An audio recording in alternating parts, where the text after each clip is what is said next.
What if survival games actually felt like survival? No endless ammo, no hand-holding, just cold, hunger, madness, and the constant threat of death. These games don't just challenge you, they punish you. Let's see which ones will break you first. Dying Light isn't just about parkour and slashing zombies, it's about surviving when everything is against you. By day, you scavenge, craft, and navigate a ruined city, crawling with infected. But once the sun sets, the game flips. The monsters become faster, smarter, deadlier, and you become the hunted. That terrifying shift in power is what makes it feel dangerous. You're not some superhero mowing down hordes, you're a fragile human who's always one mistake away from dying. Add in limited resources, risky night runs, and the sheer unpredictability of every encounter, and Dying Light forces you to think, plan, and fear the dark in a way most survival games don't even attempt. The forest drops you into a terrifying wilderness after a plane crash, with no guidance, no map, and no idea what's hunting you. At first, it's about chopping trees and building shelter, but then you realize you're not alone. The island is crawling with cannibalistic mutants that study your behavior,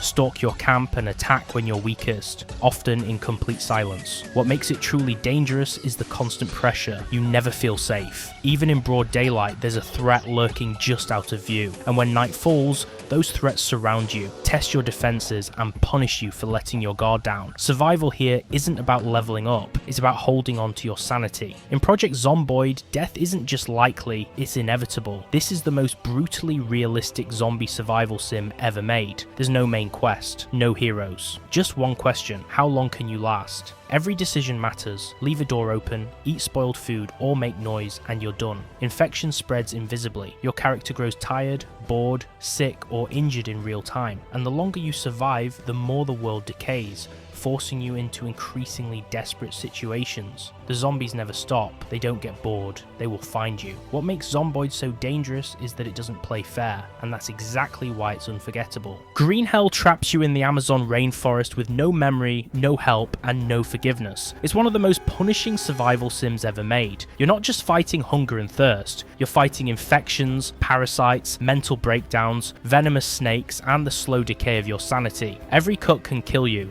Every decision matters. You'll inspect your own body for leeches, craft bandages from jungle plants, and lose your mind in the silence. It's claustrophobic, it's brutal, and it doesn't care if you've played survival games before. This is the jungle, and it wants you dead. SOMA isn't your typical survival game. It's psychological horror wrapped in an underwater sci-fi nightmare. You wake up in a decaying research facility deep beneath the ocean, with no idea how you got there. There's no crafting, no combat, but survival still means everything. Machines believe they're human. Reality is fractured, and something is hunting you in the dark. Every corner is drenched in existential dread. You'll be forced to sneak, think, and question everything, including your own identity. SOMA doesn't scare you with jumps, it breaks your brain. The long dark drops you into the frozen wilderness of post-disaster Canada. No zombies, no mutants, just you, the cold, and time working against you. There are no monsters here, but starvation, hypothermia, dehydration, and exhaustion are relentless killers. Every choice matters. Do you use your last match now or save it for nightfall? Do you risk crossing the ice for shelter or stay in the wind and freeze? The silence is deafening. The isolation is suffocating. It's not just a survival game, it's a test of willpower and planning. Raft might look peaceful, just you and your floating platform drifting across an endless ocean. But it's one of the most deceptively dangerous survival games out there. You start with nothing but a hook and some planks, and before long, you're juggling hunger, thirst, and shark attacks. Every upgrade, every grill, purifier or sail feels earned through real risk. And as you venture toward mysterious islands and sunken facilities, the game ramps into full-on survival horror. The calm ocean hides storms, radiation zones, and creatures that don't want you snooping around. It's not just survive, it's survive smart. Kenshi doesn't hold your hand, it breaks it. This open world squad-based survival RPG throws you into a brutal, lawless wasteland where you're not special, you're not safe, and you're not even good at anything yet. You can get enslaved,